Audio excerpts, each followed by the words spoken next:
Hello बच्चों, केम छो? जय स्वामीनारायण। नवा लुक में कटिंग करना है। तो आज आप 12मा अंदर हेलो आल्केन और हेलो एरिन संयोजन अंदर આપણે પ્રકાશ ક્રિયાશીલતા વિશે ભણવાનું છે। અવકાશીય રસાયણ વિજ્ઞાન, સ્ટીરિયોકેમિસ્ટ્રી। સ્ટીરિયોકેમિસ્ટ્રીના પ્રણેતા કોણ છે અને કેવી રીતે એમની રજૂઆત કરી, તો એના માટે એક નાની ટૂંકી સ્ટોરી છે। તમે જાણતા હશો કે હડકવાની રસી કોને શોધેલી? લुईस પાસ્ચર નામના વૈજ્ઞાનિકે। લुईस પાસ્ચરના ફાધર એટલે એમના પિતા એ પોતે કેમિસ્ટ હતા। એમના પોતાની ફાર્મસીની દુકાન હતી।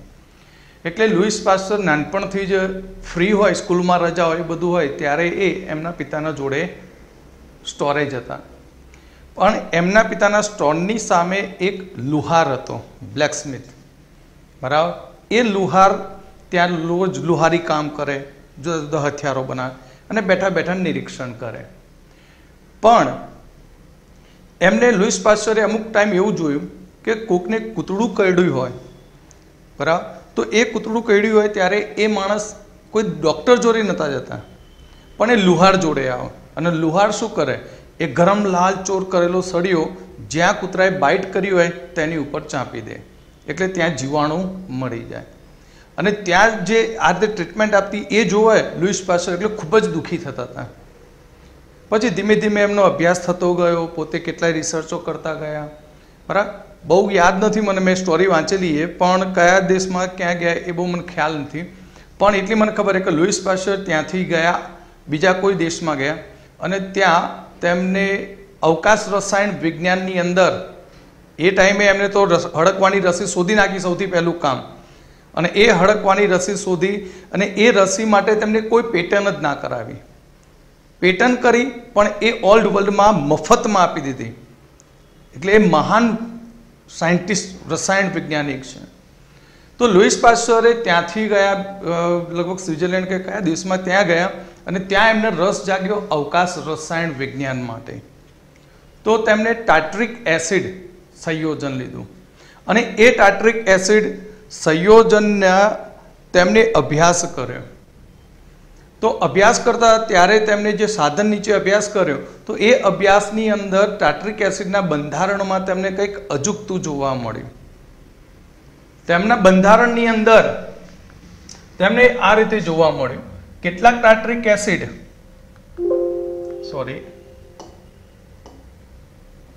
કેટલાક ટાર્ટરિક એસિડનું બંધારણ તેમણે આ રીતે જોયું અને કેટલાક ટાર્ટરિક એસિડના બંધારણમાં તેમને આ રીતે જોવા મળ્યું। અણુ એક જ છે પણ એના પ્રતિબિંબમાં ડિફરન્ટ જોવા મળ્યું। એટલે એમને થયું કે ના, કંઈક આમાં ગડબડ હોવી જોઈએ।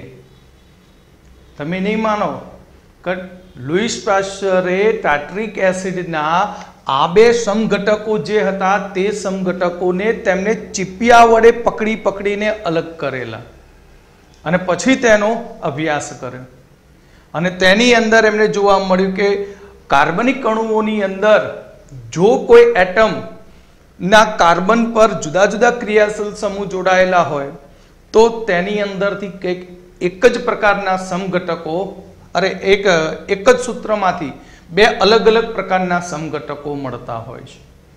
નામ એક પણ એમના ગુણધર્મ અલગ અલગ પડી જાય। એમને જોયું કે એક સમઘટક એવો છે કે જે દવામાં ઉપયોગી બની શકે છે અને એનો જ જુડવા સમઘટક એ વિષકારક પણ બનતો હોય છે।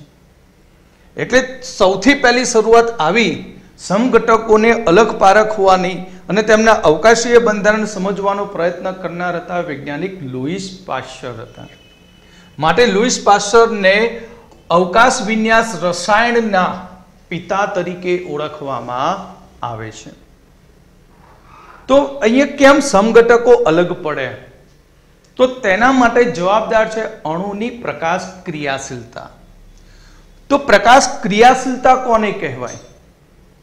તો સામાન્ય રીતે તમે જાણો છો કે સફેદ પ્રકાશની અંદર 7 રંગ હોય છે અને આ સફેદ પ્રકાશ એ દરેક તળમાં કંપન કરતો હોય છે.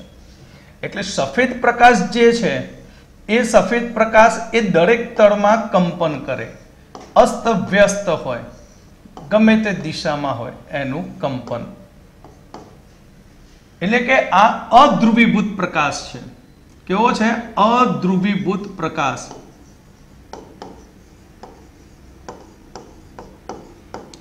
હવે આ અધ્રુવીભૂત પ્રકાશને જ્યારે આપણે કોઈ ધ્રુવકમાંથી પસાર કરીએ છીએ ત્યારે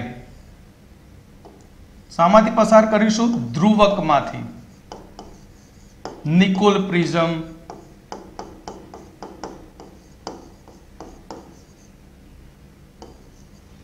ટુર્મેલિન સ્ફટિક,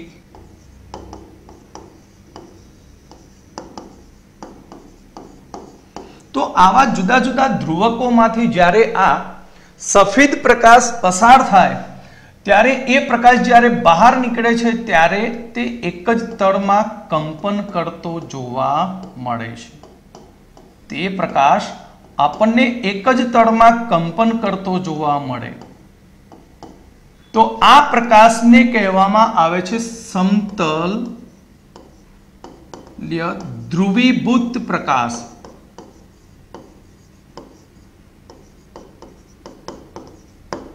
અને આ સમતલીય ધ્રુવીભૂત પ્રકાશને ત્યાર પછી એક કાર્બનિક સંયોજન ભરેલી ટ્યુબમાંથી પસાર કરવામાં આવે છે.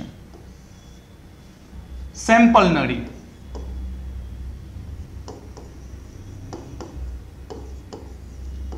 સેમ્પલ ટ્યુબ કે જેની અંદર અહીંયા કાર્બનિક સંયોજન ભરેલું હોય છે.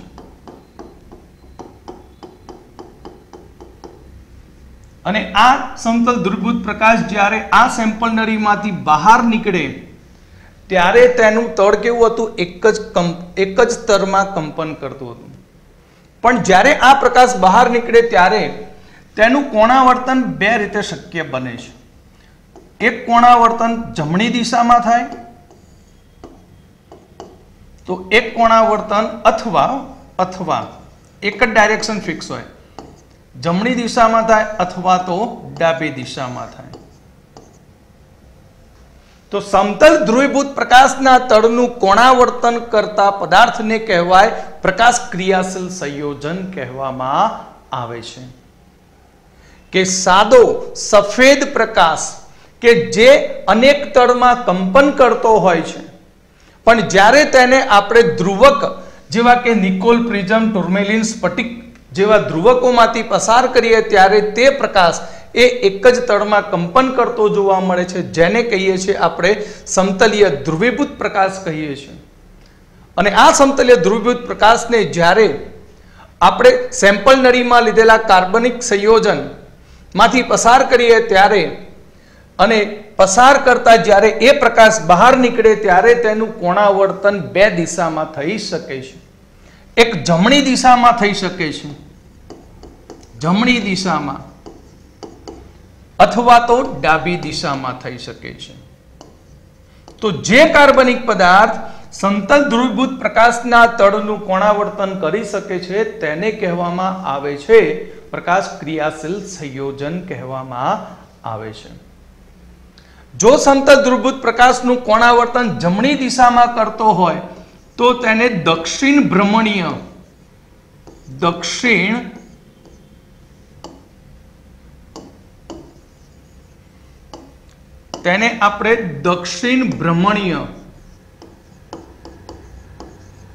સમઘટક અથવા તેને ડેક્સ્ટ્રો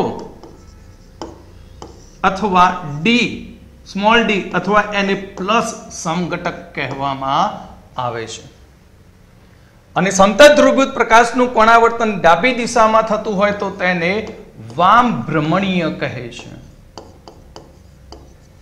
વામ ભ્રમણીય અથવા તેને લીવો અથવા સ્મોલ એલ અથવા માઇનસ કહેવામાં આવે છે. તો પ્રકાશ ક્રિયાશીલ સંયોજનની પરખ માટે વપરાતા આ સાધનને કહેવામાં આવે છે પોલારીમીટર. આ સાધનનું નામ શું છે? પોલારીમીટર કહેવામાં આવે છે. ક્લિયર? તો પ્રકાશ ક્રિયાશીલતા એટલે શું તમને સમજણ પડી ગઈ હશે. તો હવે આપણે એની થિયરી જોઈ લઈશું. આકૃતિ તો આપણે સ્પષ્ટ થઈ ગઈ. ઓકે, તો હવે આપણે એની થિયરી જોઈએ કે કેટલાક સંયોજનોના દ્રાવણો માંથી સમતલ ધ્રુવીભૂત પ્રકાશ ને નિકોલ પ્રિઝમ માંથી સામાન્ય રીતે પસાર કરવામાં આવેલો હોય અને જે પ્રકાશ મેળવ્યો આપણે એકતર વાળો એને કહેવાય સમતલ ધ્રુવીભૂત પ્રકાશ. તેની અંદરથી પસાર કરવામાં આવે ત્યારે સમતલ ધ્રુવીભૂત પ્રકાશનું ભ્રમણ દર્શાવે છે. આવા સંયોજનને પ્રકાશ ક્રિયાશીલ સંયોજન કહેવામાં આવે છે. તો સમતલ ધ્રુવીભૂત પ્રકાશના ભ્રમણ કોણનું માપન એ પોલેરીમીટર સાધન વડે થતું હોય છે. કેટલી ડિગ્રીએ રાઈટ સાઈડમાં ભ્રમણ થયું, કેટલી ડિગ્રીએ લેફ્ટ સાઈડમાં ભ્રમણ થયું તે પોલેરીમીટર સાધન વડે નક્કી થાય છે. ઓકે, તો અહીંયા જો સંયોજનો સમતલ ધ્રુવીભૂત પ્રકાશનું ભ્રમણ જમણી બાજુમાં કરે એટલે કે ઘડિયાળની કાંટાની દિશામાં ભ્રમણ કરે તો દક્ષિણ ભ્રમણીય અથવા તેને ડી સ્વરૂપ અથવા ડેક્સ્ટ્રો પણ કહેવામાં આવે છે અથવા તેને પ્લસ નિશાની વડે પણ દર્શાવે. પ્લસ નિશાની દર્શાવો એટલે તે કયો સમઘટક કહેવાય? દક્ષિણ ભ્રમણીય ડેક્સ્ટ્રો ડી કહેવામાં આવે છે. અને જો પ્રકાશનું ભ્રમણ ડાબી બાજુમાં ઘડિયાળની કાંટાની વિરુદ્ધ દિશામાં થાય તો તેને સંયોજનને વામ ભ્રમણીય અથવા તો એલ સ્વરૂપ કહેવામાં આવે છે. એલ સ્વરૂપ એટલે લીવો. તેનું ભ્રમણ કોણના મૂલ્યની પહેલા માઇનસ નિશાની વડે દર્શાવાય છે. તેની આગળ કઈ નિશાની દર્શાવાય? માઇનસ. એટલે કે સંયોજનમાં આપણને આવા પ્લસ અને માઇનસ સમઘટકો મળે જે પ્રકાશ ક્રિયાશીલ સમઘટકો છે અને આ ઘટનાને કહેવામાં આવે છે પ્રકાશ સમઘટકતા કહેવામાં આવે છે. આ સમઘટકતાને શું કહેવામાં આવશે? પ્રકાશ સમઘટકતા. તો પ્રશ્ન એ થાય કે કેમ સંયોજનમાં પ્રકાશ સમઘટકતા જોવા મળી? કોના લીધે પ્રકાશ સમઘટકતા જોવા મળે? શા માટે ડેક્સ્ટ્રો અને લીવો સમઘટક બને? અણુસૂત્ર એક સરખું છે, અવકાશની અંદર ગોઠવણી અલગ અલગ છે, બરાબર? એના કારણે આપણે ડેક્સ્ટ્રો લીવો સમઘટક બને. પણ કેવા અણુ ડેક્સ્ટ્રો લીવો બનાવી શકે તેના વિશે હવે આપણે જોઈશું. તો એના કહીશું આણ્વીય અસમિતિ. આણ્વીય અસમિતિ કોને કહેવાય? તો આણ્વીય અસમિતિ કોને કહીશું? તો અહીંયા વોન્ટ ઓફ અને એક ડચ વૈજ્ઞાનિક હતા, બરાબર? ડચ વૈજ્ઞાનિક જે વોન્ટ ઓફ અને ફ્રેન્ચ વૈજ્ઞાનિક સી લેબલ. આ બંને દર્શાવ્યું કે એક કાર્બન લઈએ આપણે, કાર્બન આલ્કેનનો. કોનો? આલ્કેનનો.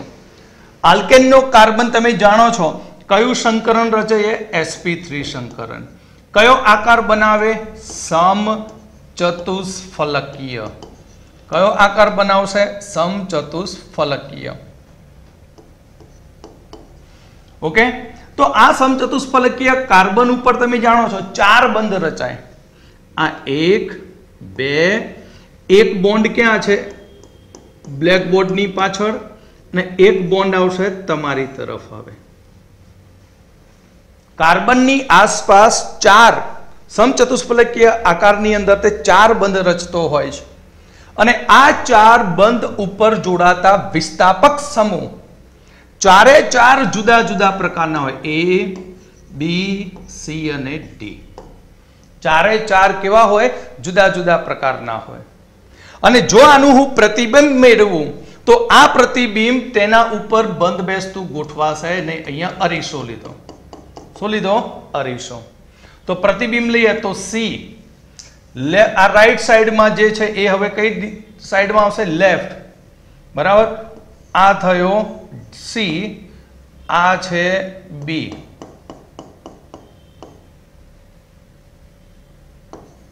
અને ઉપર A. બરાબર? એટલે જે ભાગ આપણને આ બંધારણમાં C અને B કઈ બાજુમાં છે? લેફ્ટ સાઈડમાં. જ્યારે અરીસા વડે પ્રતિબિંબ લઈએ તો કઈ સાઈડમાં ગયા? રાઈટ સાઈડમાં. આનો મતલબ કે આ અણુનું પ્રતિબિંબ એ તેની ઉપર બંધ બેસતું ગોઠવાતો નથી. तो जे अणुना प्रतिबिंब एकबीजा उपर पूरेपूरा अध्यारोपित थता न होय तो तेवा कार्बन ने असीमित कार्बन, किराल कार्बन के अवकाश केंद्र कहेवामां आवे छे। अने आवा अणुओने आपणे असीमित अणु तरीके ओळखीए छीए। अने आवा ज असीमित अणुओ ए प्रकाश क्रियाशीलता दर्शावे छे। तो असीमित अणु कोने कहेवाय के समचतुष्फलक कार्बननी आसपास रहेला चारे विस्थापक समूहो जुदा जुदा होय अने तेमना प्रतिबिंब एकबीजा उपर बंध बेसता गोठवाता न होय, बंध बेसता गोठवाता न होय तो आवा समचतुष्फलक धरावता कार्बन ने कहेवामां आवे छे किराल कार्बन। शुं कहेवामां आवशे?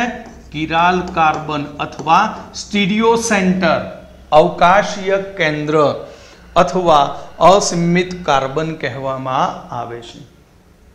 अने आवा अणुने कहेवामां आवशे असीमित अणु कहेवामां आवे छे जे प्रकाश क्रियाशील होय छे। એટલે શોર્ટમાં sp3 કાર્બન સાથે જોડાતા ક્રિયાશીલ સમૂહ એ ચારે ચાર જુદા જુદા હોવા જોઈએ।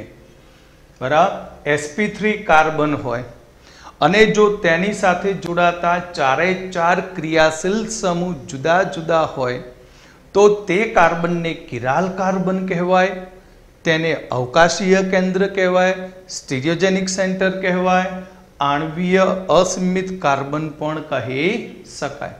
अने आवा अणुने आपणे असीमित अणु कहीए छीए अने तेने कहीशुं आपणे प्रकाश क्रियाशील संयोजन कही शकाय। ओके, तेने आपणे शुं कहीशुं? प्रकाश क्रियाशील संयोजन। तो हवे आपणे आगळ वधीए। चलो आगळ किरालिटी। किराल कार्बन होय त्यां किरालिटी जोवा मळे। किरालिटी मतलब के जे वस्तुનું प्रतिबिंब अरीसाમાં તેના ઉપર બંધ બેસતું ગોઠવાતું ન હોય તે બધા પદાર્થ કિરાલિટીનો ગુણધર્મ ધરાવે છે।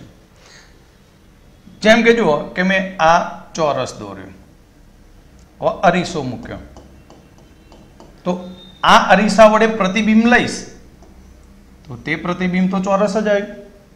આનો મતલબ શું થયું? જે વસ્તુનું પ્રતિબિંબ હતું એ તેની ઉપર પૂરેપૂરું બંધ બેસતું ગોઠવાઈ ગયું। કેવું ગોઠવાયું? બંધ બેસતું। જેમ કે શંકુ લઈએ તો આ શંકુનું અરીસા વડે પ્રતિબિંબ લઈએ તો પણ શંકુ જ મળશે। એ જ પ્રમાણે અંગ્રેજી મૂળાક્ષરમાં એ લઈએ તો એનું પ્રતિબિંબ પણ એ મળ્યું। ક્લિયર? એનું પ્રતિબિંબ શું મળ્યું? એ મળ્યું।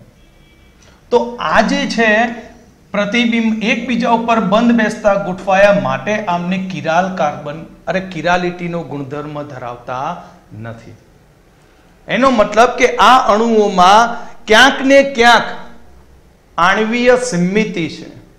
અણુમાં કોઈક ભાગ તો એવો છે કે જે સિમિત છે, એના લીધે તેમાં કિરાલિટી જોવા મળતી નથી।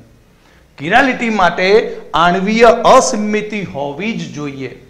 एक्जाम्पल तरीके हूँ पी लऊं अने पी नु अरीसा वडे प्रतिबिंब लईश तो शुं देखाशे? क्यू देखाशे। बी नु प्रतिबिंब आपणे अरीसामां केवुं देखाशे? डी देखाशे। ए ज प्रमाणे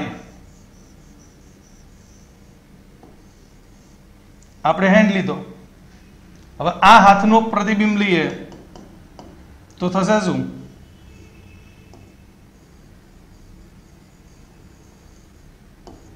तो प्रतिबिंब तद्दन विरुद्ध आव्युं।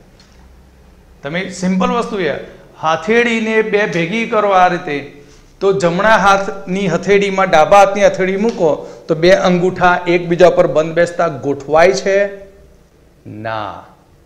एनो मतलब के अहींया आणवीय असीमिति छे, परिणामे आ बंने एकबीजा साथे किरालिटीनो गुणधर्म धरावे छे कि जे वस्तुना प्रतिबिंब एकबीजा उपर अध्यारोपित थता नथी। નથી, એટલે કે પ્રતિબિંબ બંધ બેસતા નથી, બંધ બેસતા પ્રતિબિંબ નથી. તો આ બધા એક કિરાલિટીનો ગુણધર્મ ધરાવે છે. કયો ગુણધર્મ ધરાવશે? કિરાલિટીનો ગુણધર્મ ધરાવે છે. અને કિરાલિટીના ગુણધર્મની માટે સંયોજનમાં કિરાલ કાર્બન હોવો જોઈએ. એક્ઝામ્પલ તરીકે જુઓ કે સી Br Cl I અને આ H, બરાબર. તો આ સંયોજનનું હું અરીસા વડે પ્રતિબિંબ લઉં તો Br લેફ્ટ સાઈડમાં અને I રાઈટ સાઈડમાં આવી ગયો, બાકીના બે એમના એમ. તો અહીંયા પ્રતિબિંબ એક બાજુ બંધ બેસતા બન્યા નહીં, માટે આ સંયોજન કયો ગુણધર્મ ધરાવે? કિરાલિટીનો ગુણધર્મ ધરાવે છે. આ સંયોજન કયો ગુણધર્મ ધરાવશે? કિરાલિટીનો ગુણધર્મ ધરાવે છે. આ સંયોજનમાં કેટલા કિરાલ સેન્ટર, કેટલા કિરાલ કાર્બન? એક જ. આ સંયોજનમાં કેટલા કિરાલ કાર્બન છે? એક જ કિરાલ કાર્બન છે.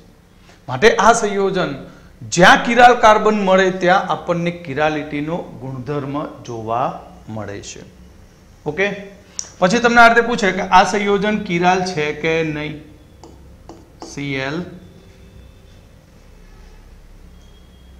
તો આની અંદર આણ્વીય અસમિતિ શોધવી પડે. તો આણ્વીય અસમિતિ શોધવા માટે જો ચક્રીય રચનાવાળા સંયોજનમાં કિરાલ કાર્બન શોધવો હોય તો કેવી રીતે શોધાય? આ કાર્બન નંબર 1 2 3, આપણે 1 2 3 ક્લોકવાઇઝ ગયા, બરાબર. હવે એ જ પ્રમાણે 1 2 3 અને એન્ટી ક્લોકવાઇઝ ગયા. પણ અહીંયા કાર્બન ઉપર કોઈ એન્વાયરમેન્ટ ક્યાંય બદલાતું નથી. પહેલો શું હતો? તો પહેલામાં Cl CH CH2 CH2 જ હતું આ રીતે, બરાબર. હવે રિવર્સ કરું તો પણ શું થવાનું? એના એ જ રહે.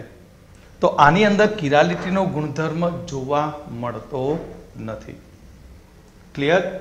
પણ ધારો કે હું આ રીતે લઈ લઉં સૂત્ર Cl Cl, તો હવે આમાં કિરાલ કેન્દ્રો કેટલા? તો તમારે જે કાર્બન ઉપર કિરાલ શોધતા હોય ત્યાંથી ક્લોકવાઇઝ અને એન્ટી ક્લોકવાઇઝ જવાનું. જો ક્લોકવાઇઝ અને એન્ટી ક્લોકવાઇઝ નંબરિંગમાં સેમ આવતા હોય તો કિરાલ કહેવાય નહીં. સમજી લો કે આ પહેલો, બીજો અને ત્રીજો છે. કઈ ઘડિયાળમાં? ક્લોકવાઇઝમાં. તો તમે આ કાર્બન થી જાઓ તો પહેલો, બીજો Cl આવ્યો. હવે હું એન્ટી ક્લોકમાં જાઉં તો 1 1 2 3, એન્વાયરમેન્ટ ચેન્જ થઈ ગયું. કેમ? બીજા કાર્બન ઉપર અહીંયા CH2 છે, માટે આ કાર્બન સ્ટીરિયો કહેવાય, કિરાલ સેન્ટર કહેવાય. એ જ પ્રમાણે આ કાર્બનની વાત કરીએ. આ કાર્બનમાં આપણે રાઈટ ટુ લેફ્ટ જઈએ તો રાઈટમાં CH2 CH Cl આવ્યું.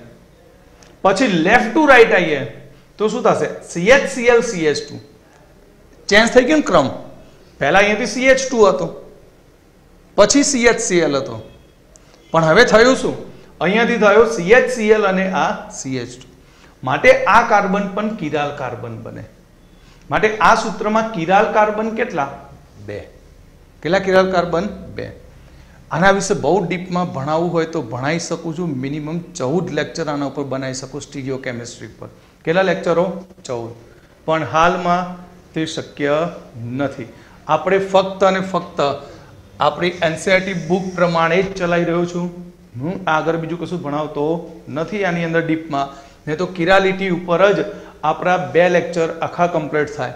આ ખાલી ઓરલી તમને સમજાવી દીધું. તો હવે આપણે આની થિયરી જોઈશું કિરાલિટીની. તો કિરાલિટી એટલે શું? કે ઘણી વસ્તુઓ કે જેમના પ્રતિબિંબ અધ્યારોપિત થતા નથી. ઘણી વસ્તુઓ કે જેના પ્રતિબિંબ અધ્યારોપિત થતા નથી. જેમ કે હાથની વાત કરી, ડાબા હાથને જમણા હાથ ઉપર ગોઠવતા તેઓ એકબીજા ઉપર યોગ્ય રીતે ગોઠવાતા નથી, કારણ કે એક અંગૂઠો આ દિશામાં તો બીજો અંગૂઠો એની વિરુદ્ધ દિશામાં હોય છે. એટલે જે વસ્તુઓ પોતાના પ્રતિબિંબ ઉપર અધ્યારોપિત થઈ શકતા નથી, બરાબર, તેને કહેવામાં આવે છે કિરાલિટી.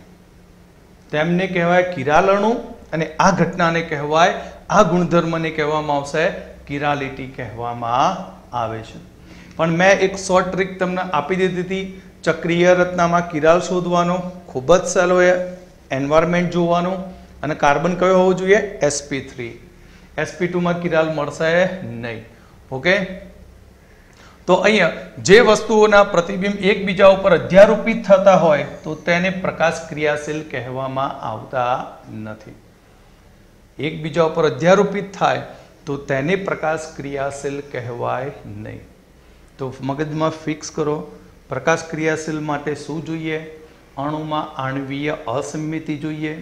આણ્વીય અસમિતિ મતલબ કે sp3 કાર્બન સમચતુષ્ફલકીય કાર્બન ના સાથે ચારેય વિસ્થાપક સમૂહો જુદા જુદા હોવા જોઈએ, તો તેને આણ્વીય અસમિત અણુ કહેવામાં આવે છે. અને તે જ કાર્બનને કહેવાય કિરાલ કાર્બન. બીજું કહેવામાં આવે છે એને સ્ટીરિયો અવકાશીય કેન્દ્ર અથવા સ્ટીરિયોજેનિક સેન્ટર. ક્લિયર? તો અહીંયા આગળ વધીએ આપણે. હવે આવશે પ્રતિબિંબીય સમઘટકો, ઇનાન્સ્યોમર. ઇનાન્સ્યોમર કોને કહેવાય? કે જેના પ્રતિબિંબ એકબીજા ઉપર અધ્યારોપિત થતા નથી, તેને એકબીજાના ઇનાન્સ્યોમર કહેવામાં આવે છે. જે વસ્તુઓના પ્રતિબિંબ પરસ્પર અધ્યારોપિત થઈ શકતા ન હોય તો તે અવકાશીય સમઘટકોને ઇનાન્સ્યોમર કહેવામાં આવે છે, અથવા તેમને પ્રતિબિંબી સમઘટકો કહે છે. એક્ઝામ્પલ તરીકે પ્રોપેન ટુ ઓલ. તો પ્રોપેન ટુ ઓલ નું સ્ટ્રક્ચર આપણે જોઈએ તો CH3 CH OH CS3. ચલો, કિરાલ કાર્બન કોણ બને? તો પહેલી શરત, કાર્બન સાથે ચારે સમૂહ જુદા જુદા હોવા જોઈએ. તો જુઓ, તો આની ઉપર 3H માટે આ કિરાલ કાર્બન નથી. ઓકે, આની ઉપર પણ 3H, આ પણ કિરાલ કાર્બન નથી. બરાબર, આની ઉપર પણ તમે જુઓ તો શું છે? તો બે CH3 સમૂહ છે, એક OH છે અને એક H છે, માટે આ પણ કિરાલ કાર્બન નથી. આ પણ આણ્વીય અસમિતિ ધરાવતો નથી. માટે આ સંયોજન પ્રોપેન ટુ ઓલ એ પ્રકાશ ક્રિયાશીલ સંયોજન નથી, માટે તેના આપણને પ્રતિબિંબી સમઘટકો મળે નહીં. બરાબર, એક તો પહેલું કહ્યું કે તે આણ્વીય અસમિત કાર્બન ધરાવતો નથી. મેં તમને બતાવી દીધું ત્રણેય કાર્બન ઉપર કે ત્રણેય કાર્બન ઉપર ક્યાંક ને ક્યાંક બે સમાન સમૂહ છે અથવા તો ત્રણ સમાન સમૂહ છે. સમચતુષ્ફલકીય રીતે જોડાયેલા ચારેય સમૂહો અહીંયા જુદા જુદા નથી. બરાબર, જેમ કે અહીંયા કે પ્રોપેન ટુ ઓલ છે, તો આ આપણો sp3 સમચતુષ્ફલકીય કાર્બન. હવે આ કાર્બન ઉપર તમે જુઓ તો બે CH3 સમૂહ છે. આપણી શરત શું હતી? અસમિત માટે, અસમિત કાર્બન માટે શરત હતી ચારે ચાર સમૂહ જુદા જુદા હોવા જોઈએ. હવે સપોઝ હું આનું અરીસા વડે પ્રતિબિંબ લઉં, અરીસા વડે શું લીધું? આનું પ્રતિબિંબ. તો આ OH એ રાઈટ સાઈડમાં છે, અહીંયા લેફ્ટ સાઈડમાં દેખાય છે. પણ હવે જો આ પ્રતિબિંબ બીનું તેની આંતરકેન્દ્રીય અક્ષ વડે 180 ડિગ્રીએ ભ્રમણ આપું, તો ભ્રમણ આપીએ તો હવે જે C પ્રતિબિંબ મળે એ એના જેવું જ મળશે, જે એકબીજા ઉપર સંપૂર્ણપણે બંધ બેસતા બને છે. માટે પ્રોપેન ટુ ઓલ એ પ્રકાશ ક્રિયાશીલ સંયોજન નથી, અને તેમાં અસમ કાર્બન પણ નથી, કિરાલ કાર્બન પણ નથી, અવકાશીય કેન્દ્રો પણ નથી. કારણ કે બે સમાન સમૂહ આવેલા છે, માટે આને અકિરાલ અણુ કહેવાય. અકિરાલ અણુ અથવા તેને પ્રકાશ અક્રિયાશીલ કહેવાય. આને પ્રકાશ અક્રિયાશીલ સંયોજન પણ કહી શકાય છે. આના વિશે પણ બેટા હું સુપર ડીપમાં લોટ ઓફ ઉદાહરણ આપીને અલગથી વિડીયો બનાવીને સમજાવીશ. અત્યારે એનસીઈઆરટી પ્રમાણે આપણે આગળ વધી રહ્યા છીએ. બરાબર, સ્ટીરિયો કેમિસ્ટ્રીની અંદર હું તમને સ્પેશિયલ થોડા અલગ લેક્ચર આપીને સમજાવીશ. બ્યુટેન 2-ઓલ. હવે બ્યુટેન 2-ઓલ નું હું બંધારણ બનાવું છું. તો butane 2-ઓલ CH3 CH OH CH2 CH3. સૌથી પહેલું ફર્સ્ટ કામ એક કરવાનું બેટા કે પહેલો કિરાલ કાર્બન પકડતો શીખો. જો કિરાલ કાર્બન પકડાશે તો તેની અંદર કિરાલિટી જોવા મળશે. કિરાલિટી જોવા મળશે તો પ્રતિબિંબી સમઘટકો ઇનાન્સિઓમર પણ મળશે. હવે જો અહીંયા આ કાર્બન ઉપર 3H માટે આમાં કિરાલ કાર્બન નથી. આ કાર્બન ઉપર 2H માટે નથી. આપણે ચારે સમૂહ જુદા જુદા જોઈએ. આ કાર્બન ઉપર જોઈએ તો શું છે? એક OH, એક CH3 છે, એક H છે અને આખો એક સમૂહ ગણાયા ઇથાઇલ સમૂહ. તો આ બીજા નંબરના કાર્બન ઉપર આપણને ચારે ચાર જુદા જુદા સમઘટકો મળ્યા, માટે આ કાર્બનને આપણે ફૂદડી વડે સ્ટાર વડે દર્શાવ્યા, જે કિરાલ કાર્બન છે. અને કયું સંકરણ ધરાવે? sp3. બરાબર, આમાં કિરાલ કાર્બન છે નહીં. તો બ્યુટેન 2-ઓલ ની અંદર આ sp3 કાર્બન જે સમચતુષ્ફલકીય રચના ધરાવે છે અને સમચતુષ્ફલકીય રચના ધરાવતા આ કાર્બનની સાથે ચાર સમૂહ જુદા જુદા જોડાયેલા છે. OH, CH3, H અને ઇથાઇલ. ચાર સમૂહ કેવા છે? જુદા જુદા જોડાયેલા છે. માટે આ શું? એક કિરાલ છે. શું બનશે? કિરાલ બને. ઓકે, આ જ પ્રમાણે અહીંયા હું Cl મૂકી દઉં. CH3 CH Cl CH2 CH3. તો 2-ક્લોરો બ્યુટેન આ પણ એક કિરાલ કાર્બન બની જશે. કેમ? કારણ કે આની ઉપર H CH3 Cl H અને ઇથાઇલ ગ્રુપ છે. કયો ગ્રુપ છે? ઇથાઇલ. માટે બ્યુટેન 2-ઓલ એ પણ એક કિરાલ સંયોજન છે. બીજું છે પ્રોપેનાલ. બરાબર, 2,3 ડાયહાઇડ્રોક્સી પ્રોપેનાલ. તો 1 2 3 આલ્ડીહાઇડ આવી ગયો પ્રોપેનાલનો. બીજા ઉપર OH અને ત્રીજા ઉપર પણ OH અને આ CH2 અને આ H. તો ચલો, આ કાર્બન કિરાલ બની ગયો. કેમ? કારણ કે આની ઉપર ચારે સમૂહ કેવા જોડાયેલા છે? જુદા જુદા. આલ્ડીહાઇડ, OH, CH2OH અને આ H, માટે આ કિરાલ કાર્બન. માટે આના ઇનાન્સિયોમર આપણને મળે. એકબીજાનો શું મળે? પ્રતિબિંબ. ત્યાર પછી મિથેન, એની ઉપર Br, Cl, I અને H. તો આ પણ એક કિરાલ સંયોજન બનશે. કેમ કિરાલ બનશે? ચારે સમૂહ કેવા છે? જુદા જુદા છે. માટે આ કિરાલ સંયોજન. ત્યાર પછી આવશે 2-બ્રોમો propanoic acid, COOH, Br, CH3 અને આ H. તો તમે જોઈ શકો છો કે અહીંયા આ સેન્ટરના કાર્બન ઉપર ચાર જુદા જુદા સમૂહ જોડાયેલા છે. તો તમને ખબર પડી ગઈ કિરાલ કાર્બન કોણ આપી શકે? પ્રતિબિંબી સમઘટકો. કોણ ઇનાન્સિયોમર બને? ક્લિયર? સમજણ પડી ગઈ કે શું શોધવાનું? Chiral carbon. કિરાલ કાર્બન હતો કિરાલિટીનો ગુણધર્મ. કિરાલિટી એટલે પ્રતિબિંબ એકબીજા પર અધ્યારોપિત થતા ન હોય, અને પ્રતિબિંબ એકબીજા પર અધ્યારોપિત થતા ન હોય તો તેને કહેવામાં આવે છે ઇનાન્સિયોમર. બરાબર. અમુક વખત એવું બનતું હોય છે, દેખાવમાં ઇનાન્સિયોમર હોય પણ એ ડાયસ્ટીરિયોમર બનતા હોય, અપ્રતિબિંબી સમઘટકો. બરાબર. એ કેવી રીતે બનતા હોય એના માટે RS નામકરણ આવડવું જોઈએ. બરાબર. પણ એ સિલેબસમાંથી તમારું ડિલીટ કરી નાખેલું છે, પણ એમ્સ જેવી એક્ઝામમાં, JEEની એક્ઝામમાં પૂછી શકાય. નીટની અંદરથી લગભગ આ ટોપિક આ રીતે જે RS નામકરણનું ડિલીટ કરી નાખેલું છે, પણ હજી એમ્સમાં એ બધામાં એ ક્વેશ્ચનો પૂછાતા હોય છે. તેના વિશે પણ આપણે જોઈશું ડીપમાં. ક્લિયર? તો આપણું હતું બ્યુટેન 2 ઓલ. તો બ્યુટેન 2 ઓલનો આ કાર્બન જે છે બ્યુટેન 2 ઓલ, તો બ્યુટેન 2 ઓલનો આ કાર્બન કે જે sp3 સંકરણ ધરાવે છે, sp3 છે માટે કેવો છે? સમચતુષ્ફલકીય. અને સમચતુષ્ફલકીયની અંદર આની સાથે 4 જુદા જુદા સમૂહ છે. એક છે OH, H, ઇથાઇલ અને મિથાઇલ. ક્લિયર?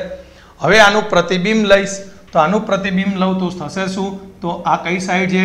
રાઈટ સાઈડે. તો અહીંયા કઈ સાઈડમાં દેખાયો? લેફ્ટ સાઈડમાં. ક્લિયર? આ બંને આઇટમ ક્યાં છે? લેફ્ટ સાઈડમાં. તો આ બંને આઇટમ અહીંયા આપણને રાઈટ સાઈડમાં જોવા મળી. હવે અહીંયા આંતરકેન્દ્રીય અક્ષ ઉપરથી આનું 180 ડિગ્રીએ રોટેશન આપી દઈશ.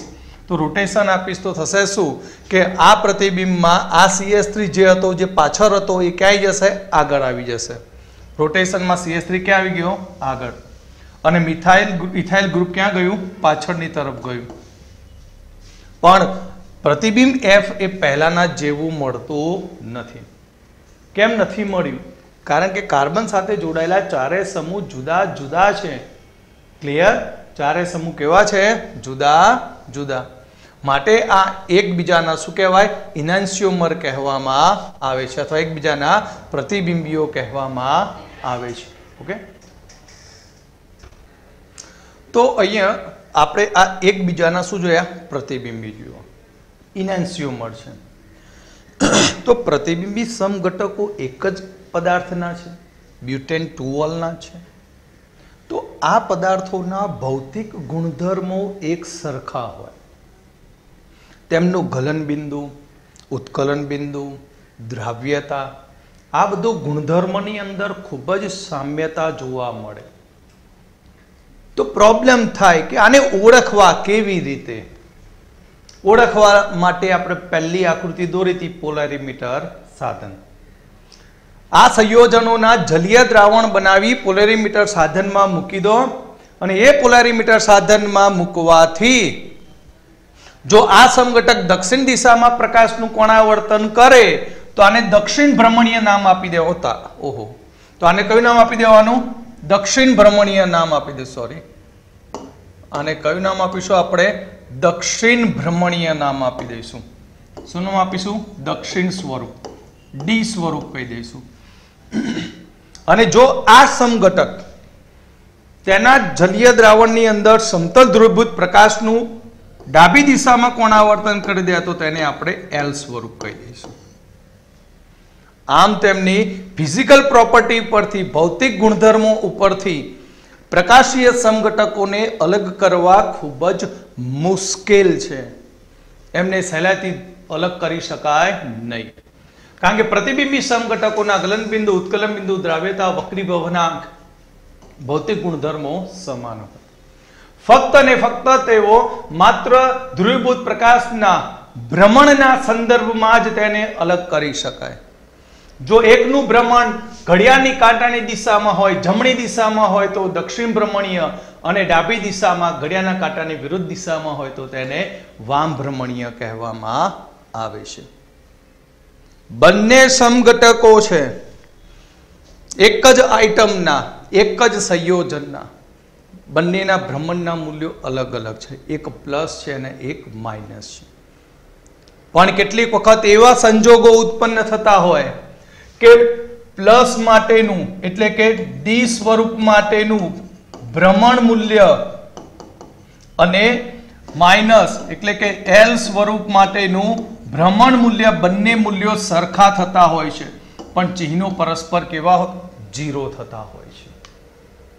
બંનેના મૂલ્યો, ધારો કે આ +60 ડિગ્રી છે તો સામેનો પણ કેટલો આવશે -60 ડિગ્રી. તો પ્લસ માઇનસ 60 ડિગ્રી એકબીજાના રોટેશનને શું કરે ખતમ કરી નાખે અને બંને એકબીજાના રોટેશનને 50-50 બનાવીને ખતમ કરી અને ત્યાં તેનો પ્રકાશ ક્રિયાશીલતાનો ગુણધર્મ ગુમાવી દે અને ત્યારે 50-50 જે મિશ્રણ મળશે બંનેનું કયા બંનેનું ડી અને એલ નું બરાબર પ્લસ માઇનસ નું જે 50% મિશ્રણ મળે છે તે મિશ્રણ એ પ્રકાશ ક્રિયાશીલ હોતું નથી. ભલે તેમાં બંને સમઘટકો પ્રકાશ ક્રિયાશીલ હોય પણ તેમના પરિભ્રમણના મૂલ્યો સરખા અને વિરુદ્ધ નિશાનીવાળા છે જે એકબીજાને ખતમ કરી નાખે એકબીજાનું ખંડન કરી દે અને 50-50 માં મિશ્રણ બનાવી દેતા હોય તો તેવા મિશ્રણને આપણે કહીએ છીએ રેસેમિક મિશ્રણ અને આ ઘટનાને કહેવામાં આવશે રેસેમીકરણ કહેવામાં આવે છે. તો રેસેમીકરણ એટલે શું કે બે પ્રતિબિંબી સમઘટકો ના સરખા પ્રમાણવાળા મિશ્રણનું પ્રકાશીય ભ્રમણનું મૂલ્ય કેવું થઈ જાય 0 થાય કારણ કે એક સમઘટક અન્ય સમઘટકના ભ્રમણના મૂલ્યને નાબૂદ કરી દે ખંડન કરી દે. એક 60 ડિગ્રી હોય પ્લસ તો બીજો -60 ડિગ્રી હોય પ્લસ માઇનસ ભેગા થઈ 60 ડિગ્રીનો 0 કરી નાખે. તો આવા મિશ્રણને કહેવાય રેસેમિક મિશ્રણ કહેવાય અથવા તો રેસેમિક રૂપાંતરણ કહેવામાં આવે છે. જેમ કે આપણે બ્યુટેન 2 ના બે પ્રતિબિંબી સમઘટકો લઈએ એક ડેક્સ્ટ્રો છે અને એક લીવો છે પણ બંને 50-50 માં સમાન પ્રમાણમાં મિશ્ર કરીએ છીએ ત્યારે ડેક્સ્ટ્રો અને લીવો બંને એકબીજાના મૂલ્યની અસર નાબૂદ કરે ખંડન કરીને 0 બનાવી દે. તો આ પ્રક્રિયાને રેસેમીકરણ કહેવામાં આવે છે અને રેસેમિક મિશ્રણની આગળ પ્લસ ઓર માઇનસ મૂકવામાં આવે છે. રેસેમિક મિશ્રણ આગળ શું મૂકવાય પ્લસ ઓર માઇનસ અથવા ના ગમે તો ડીએલ ભેગું આ રીતે પણ લખાય. શું લખાય ડીએલ અથવા આ રીતે પણ લખાય અથવા પ્લસ ઓર માઇનસ પણ લખાય છે. ઓકે તો હવે આવશે ધારણ. ધારણ મતલબ શું? ધારણ સમજવા માટે આપણે ઉદાહરણ લઈએ. -2 મિથાઇલ બ્યુટેન 1 ઓલને આપણે સાંદ્ર હાઇડ્રોક્લોરિક એસિડ સાથે ગરમ કરવામાં આવે છે.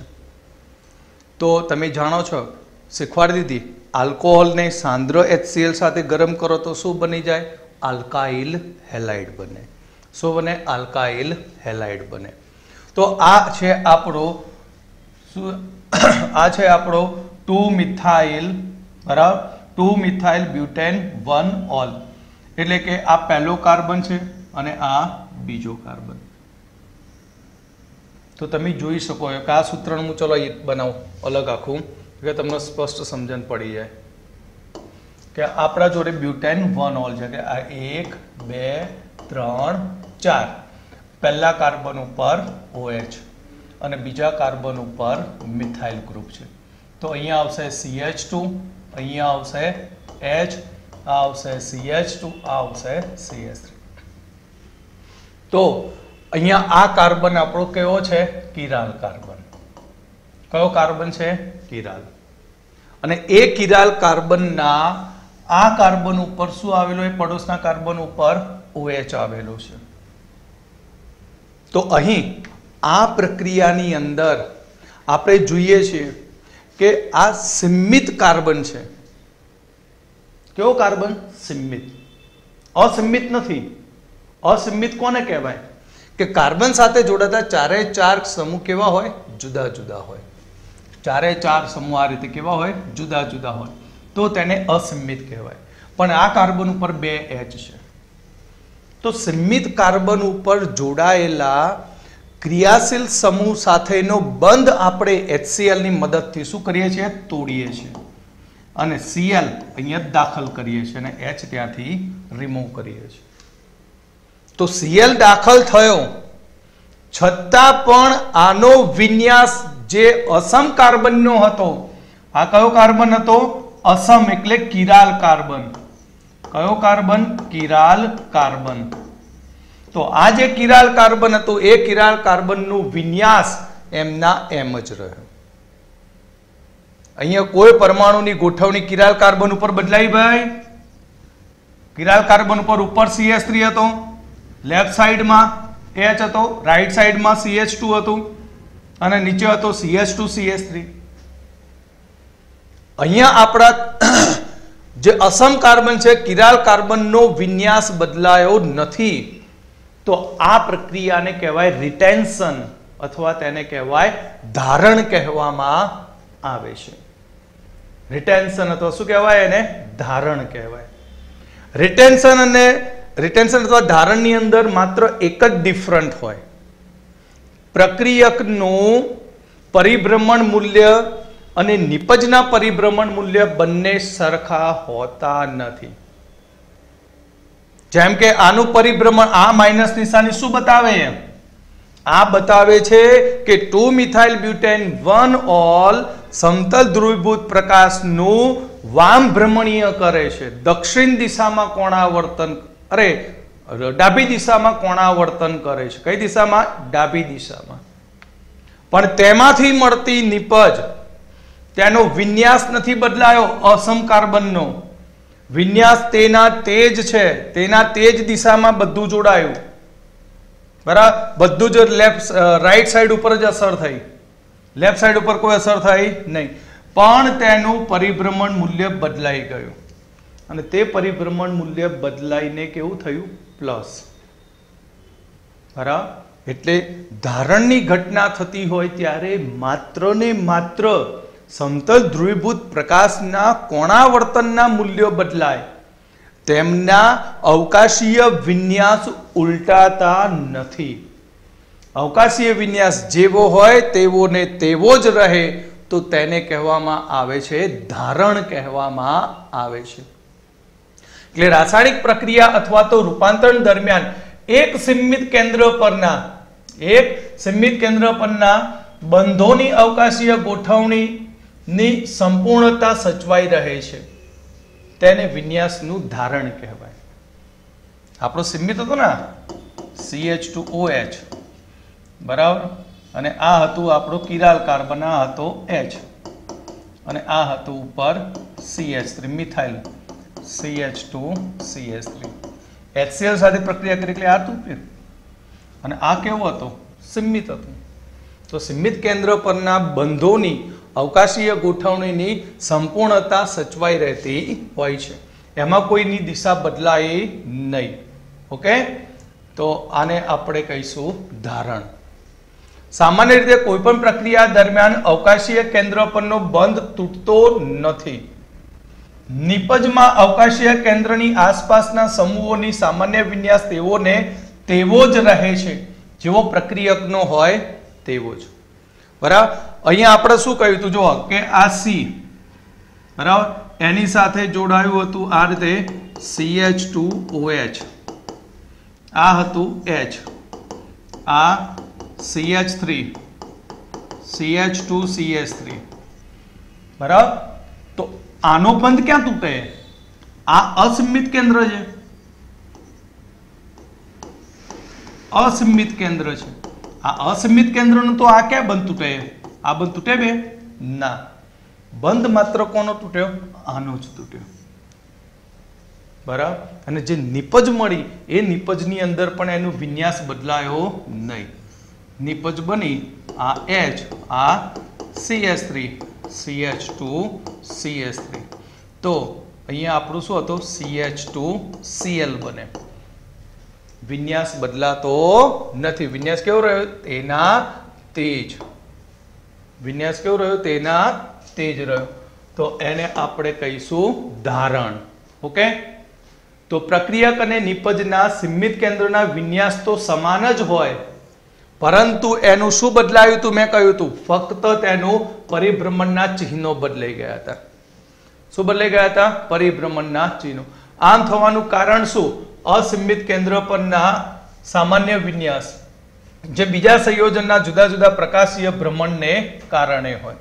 આલ્કોહોલ માટેનું પ્રકાશ ભ્રમણ હતું માઇનસ, તો હેલાઇડ માટેનું પ્રકાશ ભ્રમણ કેવું આવ્યું હતું? પ્લસ. એટલે કે એક દક્ષિણ ભ્રમણીય હોય તો બીજો કેવો હોય છે? વામ ભ્રમણીય હોય છે. ક્લિયર? રિટેન્શનમાં કોઈ જ પ્રોબ્લેમ થશે નહીં. જે દિશામાંથી પ્રક્રિયક નીકળતો હોય પ્રક્રિયકનો પરમાણુ તે જ દિશામાં નિપજનો પરમાણુ વિસ્થાપન કરીને જોડાતો હોય નિપજમાં, એટલે ધારણમાં કોઈ ચેન્જીસ થાય નહીં. વ્યુત્ક્રમણમાં થાય. SN2 પ્રક્રિયામાં શીખી ગયા હતા કે જ્યારે OH ક્લોરોમિથેન ઉપર એટેક કરે, બરાબર, તો શું થાય કે OHCl ની જે દિશામાંથી દૂર થતો હોય એની વિરુદ્ધ બાજુમાંથી જોડાતો હોય છે. તો વ્યુત્ક્રમણ, ધારણ અને રેશમીકરણ આપણે જે આગળ ભણ્યા એનું ટોટલી રિવિઝન છે. તો અહીંયા આપણે ડાયરેક્ટ ઉદાહરણ પરથી સમજી જઈએ કે આપણા જોડે એક અસીમિત કાર્બન ધરાવતું સંયોજન છે જેની ઉપર H, X, CS3 અને C2H5 છે. હવે તેના ઉપર Y વડે એટેક કરીએ છીએ. Y વડે શું કર્યું? એટેક કર્યું. ધ્યાનથી જુઓ, આ X કઈ દિશામાં હતો? X આપણે જોઈએ તો લેફ્ટ સાઈડમાં છે. Y વડે એટેક કર્યો તો Y જોડાવો જોઈએ ક્યાં? તો Y જ્યારે એટેક કરે આની ઉપર તો Y અહીંયા જોડાવો જોઈએ લેફ્ટ સાઈડમાં, તેના બદલે Y પાછળથી એટેક કરીને જોડાયો, બેક સાઈડથી. દેખાય ને તમને? બેક સાઈડથી જોડાણ કરીને કઈ બાજુ આવ્યો? જમણી બાજુમાં, રાઈટ સાઈડ. તો આ B બન્યું, એને કહેવાય વ્યુત્ક્રમણ. શું કહેવાય આને? વ્યુત્ક્રમણ કહેવાય. વિન્યાસ તદ્દન અલગ મળ્યો. વિન્યાસ તદ્દન કેવું બન્યું? અલગ બન્યું. તો આને કહેવાય વ્યુત્ક્રમણ. હવે જો, હવે Y નું એટેક કરું છું. Y નો એટેક મેં X ઉપર કર્યો અને X લેફ્ટ સાઈડમાંથી નીકળ્યો અને લેફ્ટ સાઈડ ઉપર જ Y જોડાઈ ગયો. તો આને કહેવાય ધારણ કહેવાય, રિટેન્શન. વિન્યાસ બદલાયો નહીં. જો વિન્યાસ બદલાઈ જાય તો એને વ્યુત્ક્રમણ. દેખાય ને વિન્યાસ? બરાબર, આમ આંખો ખોલીને જુઓ કે આ લેફ્ટ સાઈડે હતો, Y કઈ તરફ ગયો? રાઈટ સાઈડમાં. તો દાખલ થતો સમૂહ જો દૂર થનારા સમૂહથી વિરુદ્ધ દિશામાં હોય તો તેને કહેવાય વ્યુત્ક્રમણ, અને દાખલ થતો સમૂહ જે દિશામાંથી દૂર થનારો સમૂહ હોય ત્યાં જ જોડાય તો તેને કહેવાય ધારણ કહેવામાં આવે છે.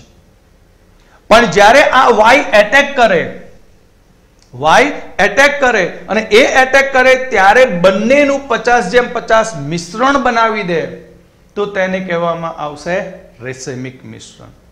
એટલે આ 50% આવે, આ 50% આવે, બંને 50-50 વિરુદ્ધ દિશાના વિન્યાસ હોય. જુઓ, આનો વિન્યાસ રાઈટ સાઈડથી બતાવે, આનો લેફ્ટ સાઈડમાં, અને બંનેના બંનેના પરિભ્રમણ મૂલ્યો સરખા છે.